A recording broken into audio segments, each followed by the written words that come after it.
Okay. सो हम लोग हमारी रीडिंग कंटिन्यू करते हैं। कल का हमारा चैप्टर बहुत अमेजिंग था, ऑर्गेनाइज्ड प्लानिंग के ऊपर था। और नेपोलियन हिल जो बात कर रहे थे वो थी कि कैसे हम लोग ऑर्गेनाइज्ड प्लानिंग करके अपने गोल को अचीव कर सकते हैं, और उसके अंदर क्वालिटीज ऑफ लीडरशिप बताई थी जो बहुत अच्छी थी। और आज हमारे 10 major causes of failure in leadership पे हम लोग बात करने वाले हैं। तो मैं स्टार्ट करता हूँ। आज हम लोग बात कर रहे हैं 10 मेजर कारण कि क्यों लीडरशिप फेल हो जाती है।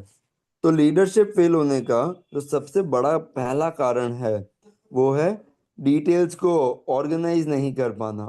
तो जब भी हम डिटेल्स को ऑर्गेनाइज नहीं कर पाते हैं तो उसकी वजह से हम लोग हमेशा बहुत बिजी रहते हैं, और इसकी वजह से वो नहीं कर पाते जो करना चाहिए। जब एक इंसान, भले वो एक लीडर हो या फॉलोअर हो, ये मान लेते हैं कि वो बहुत बिजी अपने प्लान को चेंज करने के लिए या उस पर ध्यान देने के लिए किसी इमरजेंसी के ऊपर, वो ये स्वीकार करता है कि हाँ मैं इनएफिशिएंट हूँ। सक्सेसफुल लीडर जो है वो मास्टर होना चाहिए सारी डिटेल्स का, जो भी उसकी पोजीशन के साथ कनेक्टेड हो। इसका मतलब उसको सबसे पहले अपनी डिटेल्स को केपेबल लोगों तक रिले करना आना चाहिए। रिले करना मतलब बताना आना चाहिए। ये सबसे ज़रूरी स्टेप हो जाता है। फिर इसके बाद सेकंड पॉइंट आता है unwillingness to render humble service. इसका मतलब कि कभी कभी कोई कोई लीडर जो होते हैं, ये लोग काम तो करना चाहते हैं लेकिन तब जब मौका डिमांड करे। नहीं, लेकिन जो सबसे ग्रेटेस्ट होते हैं वो लोग होते हैं जो सर्वेंट बन जाते हैं सब लोगों के, कि सब लोग जैसा करना चाहें, राइट, उन लोगों को वो चीज़ करने में हेल्प करे। हम्बल सर्विस देना ये बहुत कम लोग कर पाते हैं, और ये एक ऐसा सच है जो सारे लीडर्स मानते भी हैं और रिस्पेक्ट भी करते हैं। तीसरी चीज, लीडर एक्सपेक्ट करता है कि जो भी वो जानता है उसके लिए उसे पैसे मिले, ना कि जो वो करते हैं। क्योंकि देखो, कोई भी इंसान उस चीज को पैसे नहीं देता है जिस चीज के लिए वो जानते हैं, वो उन चीजों के पैसे देते हैं जो हम करते हैं या लोगों से करवाते हैं। आप कुछ जानते हो, आपको उस चीज के पैसे नहीं मिलेंगे, आपको सिर्फ अपनी नॉलेज के पैसे नहीं मिलेंगे। आपको साथ में क्या करना होगा, आपको साथ में काम भी करना होगा। चौथा point, fear of competition from followers. एक ऐसा लीडर जो अपने ही फॉलोवर से डरने लगे कि कहीं उसका फॉलोवर उसकी प्लेस ना ले ले, उसका ये डर जो है आज नहीं तो कल सच हो ही जाएगा। क्योंकि जो अच्छा लीडर होता है वो ट्रेन करता है अंडर स्टडीज को, जो लोग इतने अच्छे से पढ़े लिखे नहीं है, राइट, और अपनी पोजीशन की कोई भी डिटेल उन्हें बताता है। लीडर खुद को मल्टीप्लाई करता रहता है और इतनी इतनी जगह पे तैयार कर लेता है कि वो एक ही वक्त पे बहुत सारी चीजों पे ध्यान दे सकता है। ये तो एक हमेशा से सच रहा है कि इंसान को ज्यादा पे तब मिलता है जब वो दूसरों से काम करवा पाए, जिसको हम मैनेजमेंट बोलते हैं। तो इससे वो जितना वो काम करते हैं उससे तो बहुत ज्यादा पैसे कमा सकते हैं। तो कोई भी एक एफिशिएंट लीडर अपनी जॉब की नॉलेज से और अपनी पर्सनालिटी से अपनी एफिशिएंसी इतनी ज्यादा इंप्रूव कर सकता है, और साथ ही साथ लोगों की भी, कि वो उन्हें इंड्यूस कर सकता है कि चलो हम सब लोग मिलके अच्छी सर्विसेज देते हैं। शायद लीडर के बिना ये चीज पॉसिबल नहीं होती। पांचवा कारण क्यों लीडर फेल हो जाते हैं, इमेजिनेशन नहीं होती है। बिना इमेजिनेशन के लीडर जो है वो इमरजेंसी से डील ही नहीं कर सकते हैं, नए प्लान ही नहीं बना सकते हैं जो इतने एफिशिएंट हो कि उनके फॉलोअर्स भी फॉलो करना चाहें। Sixth reason, selfishness. एक लीडर जो सारी वाहवाही खुद लेना चाहता है वो आज नहीं तो कल उदास जरूर होगा। क्योंकि जो बड़े से बड़े लीडर होते हैं ना, वो उन्हें कोई भी वाहवाही की जरूरत नहीं होती है। वो खुद ही अपनी वाहवाही देख के खुश हैं कि यार मैं काम कर रहा हूँ, मैं सही कर रहा हूँ, मेरे फॉलोअर्स सही काम कर रहे हैं, सारा काम अच्छा हो रहा है, यही उनके लिए बहुत होता है। क्योंकि वो जानते हैं कि जितना हम हार्ड काम करेंगे, जितना हमारा फॉलोवर अच्छे करेंगे, राइट, रिकग्निशन तो उसके बाद ऑटोमेटिकली आता रहेगा। तो वो रिकग्निशन के पीछे नहीं जाता है। इनटेम्परेंस, फॉलोअर्स ऐसे लोगों को रिस्पेक्ट नहीं करते जो इनटेम्परामेंट होता है। इनटेम्परामेंट मतलब जिसको गुस्सा आ जाए। और तो और, नहीं, ऐसा लीडर जो हर वक्त लोगों के अंदर ऐसे हो कि आ, डी आ, ताक झाक करता रहे, बार बार डिस्टर्ब करता रहे। क्योंकि जब आप गुस्से से बार बार लोगों को डिस्टर्ब करते रहते हो, तो आप उनकी जो एंड्योरेंस और वाइटलिटी है ना, उसको डिस्ट्रॉय कर देते हो, कम कर देते हो। डिसलॉयल्टी, ये स्टार्टिंग में आना चाहिए था। क्योंकि कोई भी लीडर जो लॉयल नहीं है, भरोसे के लायक नहीं है अपने ही फॉलोअर्स के साथ, तो वो ज्यादा टाइम तक लीडरशिप रख नहीं पाएगा। डिसलॉयल्टी या फिर विश्वासघात, ये सबसे ज्यादा बुरी चीज है। ठीक है, इसको मिट्टी से भी ज्यादा ऐसे देखा जाए तो उसका वैल्यू नहीं है, इतना नीचे वैल्यू है। और किसी का भी सर झुक जाता है जब उसको पता चलता है कि वो विश्वासघात किया। लैक ऑफ लॉयल्टी या लॉयल नहीं रहना, ये आप किसी भी जिंदगी के रास्ते पे जाओ, ये सबसे बड़ा कारण होता है फेलियर का। नाइन्थ, एम्फेसिस ऑफ अथॉरिटी, मतलब अपनी अथॉरिटी पे बहुत ज्यादा एम्फेसिस करना, मैं ये कर दूंगा, मैं वो कर दूंगा। क्योंकि लीडर जो है वो इनकरेज करके लीड करता है। डर बिठा के लोगों के दिलों में वैसे फॉलो नहीं करना, वैसे लोगों को फॉलो नहीं करवाना चाहिए। एक ऐसा लीडर जो अपने फॉलोअर्स को अपनी अथॉरिटी से इंप्रेस करे, ये लीडरशिप थ्रू फोर्स, जबरदस्ती की लीडरशिप हो गई है। क्योंकि अगर लीडर सच्चा लीडर है, तो उसको ये फैक्ट बार बार दिखाना नहीं पड़ेगा। उसका तौर तरीका, व्यवहार, उसकी समझ, उसकी फेयरनेस, यही सारी चीजें काफी होंगी जिससे लोगों को पता चल जाए कि हाँ यार, ये लीडर तो बहुत ही ज्यादा अमेजिंग है।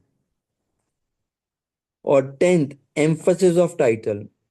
कोई भी कंपिटेंट लीडर, उसको कोई भी टाइटल नहीं चाहिए होता है जिससे उसको फॉलोअर्स के रिस्पेक्ट मिले। उसको पता होता है कि यार टाइटल जो जो है वो सारे के सारे चले जाएंगे। लेकिन वो अपने पर्पस को लेके जो होता है, ही इज डेड सिंसियर। वो कोई भी फॉर्मेलिटी या ऑस्टेंटेशन, इज्जत, इन सब चीजों के पीछे बंधा नहीं होता है। लीडर के ऑफिस के डोर्स जो होते हैं वो हमेशा खुले होते हैं, जो भी आना चाहे आ सकता है। ये कुछ 10 ऐसे कारण हैं जिससे लीडरशिप में फेलियर होती है। अब इस पूरी लिस्ट को ध्यान से पढ़ो और देखो कि क्या आप में तो ऐसा कोई कारण नहीं है। अगर कोई भी ऐसा कारण हो आपके अंदर, तो आज के आज ही उस कारण से तो फ्री हो जाना। अब कुछ फर्टाइल फील्ड जिसके अंदर न्यू लीडरशिप की रिक्वायरमेंट होगी, कौन से ऐसे एरिया हैं जहाँ पे न्यू लीडरशिप की रिक्वायरमेंट होगी। इस चैप्टर को खत्म करने से पहले ऑथर हमारा ध्यान कुछ कुछ ऐसी जगहों पे लेके जाना चाहते हैं जहाँ पे लीडरशिप की कमी आ गई है, और नए टाइप की लीडरशिप जो है वो वहाँ पे एक अपॉर्चुनिटी ढूंढ सकती है। तो चलो देखते हैं क्या क्या है ऐसी चीजें। सबसे पहला, पॉलिटिक्स। पॉलिटिक्स के अंदर हमेशा नए टाइप के लीडर की जरूरत रहती है। पॉलिटिक्स के अंदर एक ऐसी डिमांड रहती है जो बताते हैं कि यार बहुत इमरजेंसी है, हमेशा इमरजेंसी बनी रहती है पॉलिटिक्स के अंदर।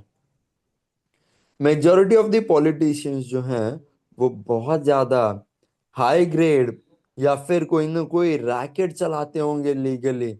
उन लोगों ने टैक्सेस बढ़ा दिए हैं, मशीनरी और इंडस्ट्री के ऊपर अपना कब्जा जमाते रहते हैं, और ये लोग लोगों के ऊपर बोझ बन चुके हैं। ऐसे एरिया के अंदर न्यू एज की लीडरशिप बहुत ज्यादा काम की है। दूसरी चीज, बैंकिंग सेक्टर, बैंकिंग बिजनेस आज एक रिफॉर्म में जा रहा है। इस फील्ड के अंदर जितने भी लीडर हैं, उन लोगों ने अपना कॉन्फिडेंस ही खो दिया है पब्लिक के अंदर। बैंकर्स आज ऑलरेडी देखते हैं कि रिफॉर्म की जरूरत है और वो चालू भी कर चुके हैं। तो शायद बैंकर जो हैं वहां पे ये चीज काम आए। तीसरी चीज, इंडस्ट्री, कोई भी इंडस्ट्री हो आज नए लीडर की डिमांड कर रही है। क्योंकि पुराने लीडर जो थे वो तो सिर्फ डिविडेंड्स और ह्यूमन इक्वेशन इन्हीं चीजों पे ही चलते थे। लेकिन फ्यूचर लीडर जो है वो खुद को एक ऐसा पर्सन बता पाए जो कि सिर्फ ऑफिशियल है अपनी कंपनी का, और उसकी ड्यूटी है कि ट्रस्ट बना के रखना है, उसकी ड्यूटी है कि मुझे तो मेहनत करनी ही हो, उसकी ड्यूटी है कि लोगों के ऊपर बहुत ज्यादा मुसीबतें नहीं आए, कैसे हम लोग लोगों को जो है लूटे नहीं, विन विन सिचुएशन क्रिएट करें। नहीं, अगर आप लीडरशिप, बिजनेस, इंडस्ट्री, लेबर, इन सब चीजों में आगे बढ़ना चाहते हो तो आपको ये चीज तो बिना भूले याद रखनी ही होगी। चौथा, रिलीजियस लीडर जो हैं फ्यूचर के, जो धर्म गुरु, उन लोगों को फोर्स किया जाएगा कि वो अपने फॉलोअर्स की नीड के ऊपर भी इक्वली ध्यान दें। वो लोग दूसरी चीजों के ऊपर भी इक्वली फोकस करें। अपने फॉलोअर्स को इकोनॉमिक और पर्सनल प्रॉब्लम जो आज की है उससे डील करना सिखाएं, ना कि पास्ट और फ्यूचर, स्वर्ग नर्क पिछला जन्म, इन सब चीजों से डराने की कोई जरूरत नहीं है। पांचवा पॉइंट, लॉ के प्रोफेशन के अंदर, मेडिसिन के अंदर, एजुकेशन के अंदर एक एकदम ब्रांड न्यू लीडरशिप की जरूरत है। और कुछ हद तक नए लीडर की यहाँ पे जरूरत होगी। ये बहुत ज्यादा ट्रू है एजुकेशन की फील्ड के अंदर। इस फील्ड के अंदर फ्यूचर के अंदर ऐसे तरीके ढूंढने होंगे जहां पे लोग नॉलेज को अप्लाई कर पाए जो स्कूल में मिला है। ज्यादा प्रैक्टिस की जरूरत है और कम थियरी की जरूरत है। ये न्यू एज के लीडर की जरूरत बनेगी कि थियरी तो वो थोड़ी सी कम झाड़े, बट प्रैक्टिकल चीजें जो हैं वो बहुत अच्छे से वो समझा पाए लोगों को। फिर जो नेक्स्ट आती हैं चीजें, वो है न्यू लीडर की जरूरत होगी जर्नलिज्म के अंदर। फ्यूचर के जो न्यूज़पेपर हैं वो अगर सक्सेसफुली हमें चाहते हैं कि कंडक्ट हो, तो उनको स्पेशल प्रिविलेज या फिर एडवर्टीजिंग वाली चीज से जो है सब्सिडी हटानी पड़ेगी अपनी। वहां से अगर अपना रेवेन्यू जनरेट कर रहे हैं तो उनकी खबरें कभी भी सच्ची नहीं होंगी। वो हमेशा किसी न किसी के प्रोपोगेंडा, किसी न किसी के जाल के अंदर फंसी जाएंगे जहां से उन्हें रुपए मिलेंगे, जहां से उन्हें एडवर्टीजिंग का अपना साधन मिलेगा। ऐसे न्यूज़पेपर जो सिर्फ घोटाले छापते रहते हैं या जो सिर्फ नेगेटिविटी छापते रहते हैं, ये इंसानी जो सुख सुविधा है या उनका जो माइंडसेट है उसको पूरा डिस्टर्ब कर देंगे। ये ना तो खुद खुश रहेंगे ना लोगों को खुश रहने देंगे। अब ऐसी कुछ कुछ फील्ड है जिसके अंदर न्यू लीडर की अपॉर्चुनिटी आज भी अवेलेबल है, क्योंकि दुनिया एक बहुत बड़े चेंज से जा रही है। इसका मतलब मीडिया ह्यूमन हैबिट्स को चेंज करेगी, प्रमोट करेगी, और लोगों को इसको अडॉप्ट करना पड़ेगा। मीडिया जो डिस्क्राइब किया गया है वो ये चीजें हैं जो हमारे सिविलाइजेशन के ट्रेंड को क्या करती है, शेप करती है। इसको ऑथर मीडिया बता रहे हैं। मीडिया का मतलब है जो हमारे सिविलाइजेशन को शेप करते हैं। इन्फ्लुएंसर्स कह दो, आप सोशल मीडिया कह दो, कोई भी तरीके से जो भी हम लोग आज मीडिया समझें, वो ऑथर उसकी बात कर रहे हैं। कब और कैसे अप्लाई करना चाहिए किसी पोजीशन के लिए? यारो जस्ट एक मिनट, मैं पानी का ब्रेक ले रहा हूँ, वाटर ब्रेक।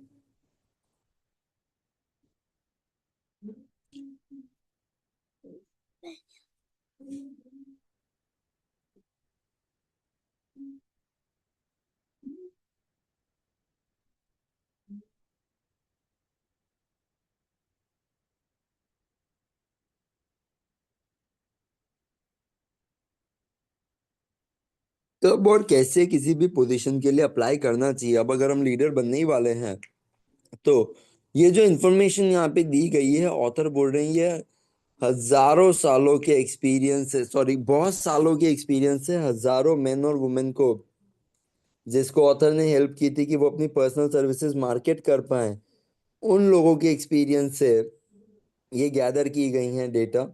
तो इसको हम लोग मान सकते हैं कि हाँ भाई, ये तो अच्छी क्वालिटी की इंफॉर्मेशन है।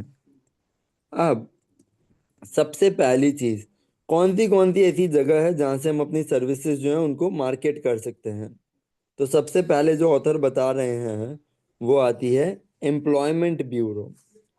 ध्यान रखना चाहिए कि सिर्फ जो रेप्यूटेड एम्प्लॉयमेंट ब्यूरोज हैं, जिनका मैनेजमेंट अच्छे रिकॉर्ड्स दिखाता है अचीवमेंट के, या सेटिस्फैक्टरी रिजल्ट्स दिखाता है, ऐसे लोगों के पास ही जाना चाहिए। ये आपकी पर्सनल सर्विसेज को बहुत अच्छे से सेल कर पाएंगे।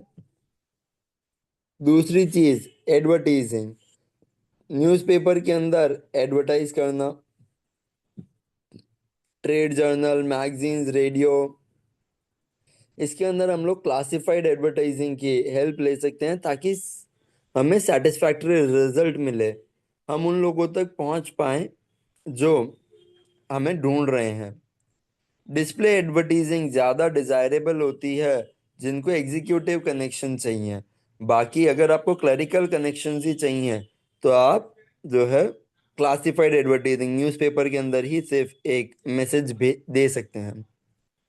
अब हमेशा आपको ये ध्यान रखना चाहिए कि जो एड कॉपी है वो किसी एक्सपर्ट ने बनाई हो, जो समझता हो कि कुछ क्या सेलिंग क्वालिटीज होंगी, ताकि रिप्लाई जनरेट हो, ताकि लोग क्यूरियस होके उस चीज के बारे में ढूंढे, पूछे और आगे बात बढ़े। Third, personal letters of application. जो पर्टिकुलर फर्म्स और इंडिविजुअल कुछ कुछ को देती है कि इनकी सर्विसेज बहुत अच्छी है, आप इनके ऊपर भरोसा कर सकते हो। अब ध्यान रखने, लेटर हमेशा बहुत अच्छे से टाइप्ड होना चाहिए और साइंड होना चाहिए। लेटर के साथ एक कंप्लीट ब्रीफ होनी चाहिए आपके क्वालिटीज की, क्वालिफिकेशंस की। लेटर ऑफ एप्लीकेशन और रेज्यूमे दोनों जो हैं वो किसी एक्सपर्ट से प्रिपेयर करवाए हों। Application through personal acquaintances. आप जो भी आपके जान पहचान वाले लोग हैं ना, आप उन लोगों से मिल सकते हो और आप उन्हें बोल सकते हो कि आपके ध्यान में कोई जो है जिसको ऐसी सर्विसेज की जरूरत हो तो प्लीज मुझे बताएं। ये तब बहुत ज्यादा काम का होता है जब आपको एग्जीक्यूटिव कंपनी लेवल के कनेक्शंस चाहिए, राइट? क्योंकि ऐसे लोगों के अंदर कॉन्टैक्ट से ही काम चलते हैं।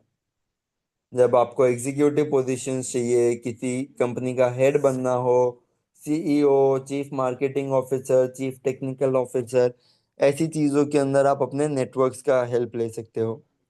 एप्लीकेशन इन पर्सन, और कभी कभी आप पर्सनली जाके एम्प्लॉयर से मिल सकते हो और एम्प्लॉयर को बता सकते हो कि आपकी क्या क्वालिफिकेशंस है और आप कैसे उस एम्प्लॉयर को हेल्प कर सकते हो। तो इससे एम्प्लॉयर को भी पता चलेगा कि वो कैसे इस टैलेंट को और अच्छे से यूज कर सकता है। अब इंफॉर्मेशन जो भी हम लोग सप्लाई करते हैं, ये सारी की सारी इंफॉर्मेशन जो है ये एक ब्रीफ के अंदर होनी चाहिए। रिटर्न, हमेशा रिटर्न ब्रीफ ऐसे प्रिपेयर होना चाहिए जैसे लॉयर प्रिपेयर करता है कोर्ट के अंदर जब ट्रायल रूम होता है। जब तक एप्लीकेंट एक्सपीरियंस्ड नहीं हो ऐसी ब्रीफ बनाने के अंदर, तब तक एक्सपर्ट को हायर करना चाहिए, एक्सपर्ट से कंसल्टेशन करनी चाहिए और उसकी सर्विसेज अच्छे से लिस्ट डाउन करनी चाहिए। सक्सेसफुल मर्चेंट्स आज मेन और वुमेन को एम्प्लॉय करते हैं जो समझते हैं कि कैसे हम लोगों को ऐड चलाने चाहिए ताकि हम अपनी जो भी गुड्स है, मर्केंडाइज है, उसके बेनिफिट्स अच्छे से दिखा पाएं based on the consumer mindset. एक ऐसा इंसान जिसने पर्सनल सर्विसेज सेल्स के लिए, जिसको अपनी पर्सनल सर्विसेज सेल करवानी हो, उसको ये सेम चीज करनी चाहिए। उसके ब्रीफिंग के अंदर क्या क्या चीजें आनी चाहिए? सबसे पहले एजुकेशन, कि उसने क्या एजुकेशन जो है हासिल की है, किस चीज का वो स्पेशलिस्ट है। दूसरी चीज एक्सपीरियंस, कि उसका क्या एक्सपीरियंस है, किन पोजीशंस के ऊपर उसने काम किया है। नेम और एड्रेस बताया जाए कि पहले कहाँ कहाँ पे उसने काम किया है। एकदम श्योर रहें आप कि आप क्लियरली वही एक्सपीरियंस बताएं जहाँ पे आपने काम किया है, और जिस जॉब के लिए आप सीख कर रहे हो वो वाला एक्सपीरियंस ज़्यादा बताएं। अगर आप एक मार्केटिंग एजेंसी की एक्सपीरियंस जॉब सीख कर रहे हैं, और अगर आप एक्सपीरियंस बता रहे हैं जैसे कि आपने जब लेट अस अज्यूम एक्सपीरियंस के अंदर आप बता रहे हैं जब आप अपने टीचिंग इंडस्ट्री के अंदर थे, जब आप टीचिंग के अंदर थे, तो वो वाला एक्सपीरियंस जो है वो काम नहीं आएगा, वो इतना हेल्पफुल नहीं होगा। तो एक्सपीरियंस भी जो है वो वाइजली चूज किया जाए। फिर नेक्स्ट जो आता है रेफरेंसेस। हर एक बिजनेस फर्म जानना चाहती है कि आपके प्रीवियस रिकॉर्ड क्या हैं, आप कहाँ से आ रहे हो, राइट। तो इससे वो समझ पाते हैं कि आपका कैरेक्टर बैकग्राउंड क्या है। तो अपने पहले वाले जो भी एम्प्लॉयर्स हैं उनसे लेटर्स ले सकते हो आप। जिन टीचर्स के साथ आप पढ़े उनसे लेटर्स ले सकते हो रेफरेंस के। आप ऐसे बड़े बड़े लोग जिनके जजमेंट पे लोग रिलाई करें, ऐसे लोगों से लेटर ले सकते हो। खुद की एक फोटोग्राफ लगाना, और तो और जिस पोजीशन के लिए भी आप अप्लाई कर रहे हो, ठीक है, उसके लिए मैसेज में जरूर से लिखना। कभी भी सिर्फ ये नहीं लिख देना कि आपके साथ काम करना है, कौन सी पोजीशन पे काम करना है ये भी हमेशा बताना अच्छा रहता है। अब जब भी आप ऐसे हो कि आप अगर डिटरमाइंड ही है कि मैं काम करना ही चाहता हूँ और इसी के साथ करना चाहता हूँ, जैसे चार्ल्स श्वाब थे कि उन्हें एडिसन के साथ काम करना ही था। चार्ल्स श्वाब नहीं, हमने वो फर्स्ट चैप्टर में देखा था, आई फॉरगॉट द नेम। तो आपको यहाँ पे लिखना चाहिए कि हम लोग एक हफ्ता, एक महीना या sufficient number of length of time तक, सफिशिएंट टाइम पीरियड तक अब हम लोग काम करते हैं बिना पे के या मिनिमलिस्टिक पे के। तो इससे आपको और मुझे दोनों को पता चलेगा कि हम लोग कैसा काम कर रहे हैं, हम लोगों को एक दूसरे के साथ हम लोग कंफर्टेबल हैं या नहीं हैं। अगर आप श्योर हो अपनी क्वालिफिकेशन के अंदर और अपनी पर्सनालिटी के अंदर, तो एक ट्रायल आप लोगों के लिए काफ़ी होगा।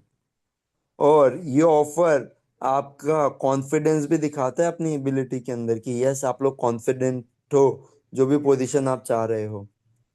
ये सबसे ज़्यादा कन्विंसिंग होता है। अगर आपका ऑफर एक्सेप्ट हो जाए और आप अच्छा करने लगोगे तो थोड़े ही टाइम में आपको पेमेंट भी मिलना लगेगा। और ये फैक्ट क्लियर कर देना कि आपका ऑफर जो है ये अपनी कॉन्फिडेंस के ऊपर है, अपनी एबिलिटी के अंदर जो कॉन्फिडेंस है, राइट, कॉन्फिडेंस है आपको कि जो आपको हायर कर रहे हैं आपके एम्प्लॉयर, राइट, वो आपको आपके साथ कुछ गलत नहीं करेंगे। और तीसरी चीज आपकी लगन, आप डिटरमाइंड हो कि मुझे ये पोजीशन पे काम करना ही है। इन तीन चीजों के ऊपर ये पूरा जो है डिटरमाइंड है।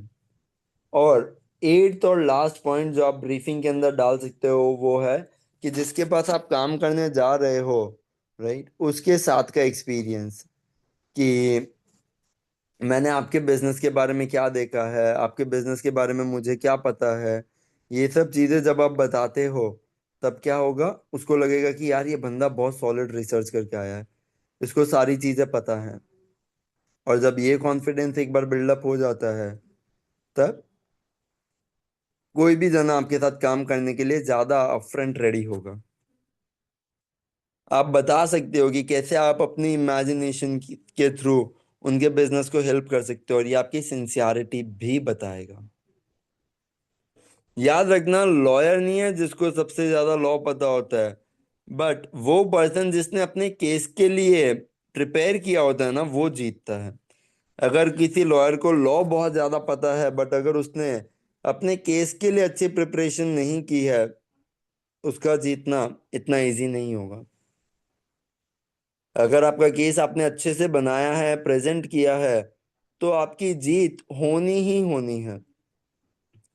अब एकदम भी घबराना मत कि आपका ब्रीफ बहुत बड़ा हो रहा है।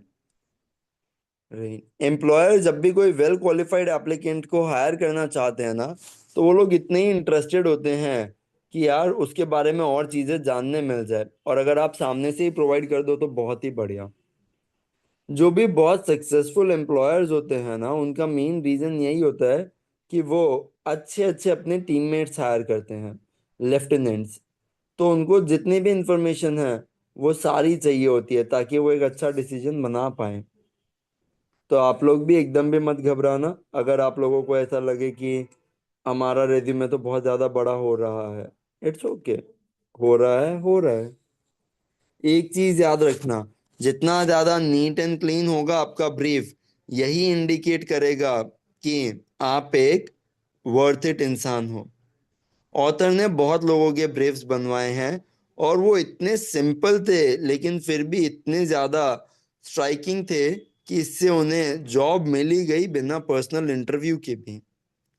जब आपका ब्रीफ कंप्लीट हो जाए, तब उसको एक अच्छे से बाइंडर के अंदर आप बाइंड करवाना, और किसी आर्टिस्ट के थ्रू उसको अच्छे से नीट एंड क्लीन लेटर लिखवाना।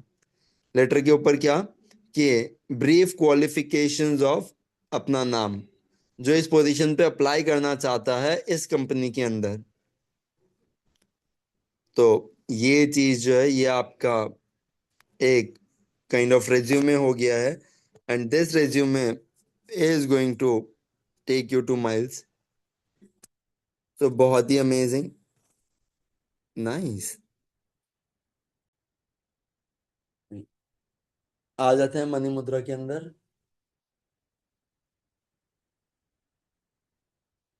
3 गहरी सांसें लेते हुए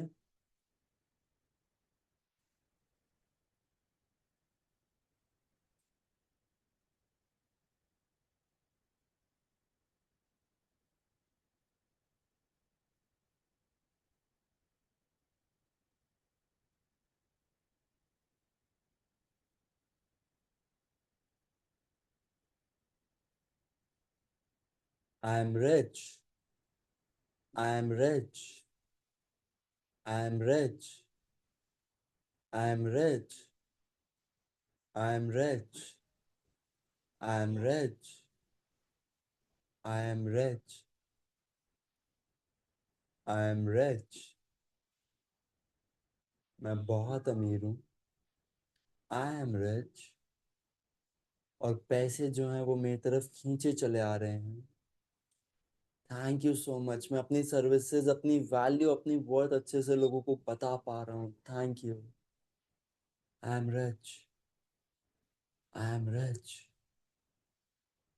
मैं rich choices, rich actions, rich mindset से वो चीजें कर पा रहा हूँ जो करनी चाहिए। Thank you so much universe. Thank you so much universe. Thank you so much universe. Thank you. I am rich, I am rich. Thank you universe. I am rich.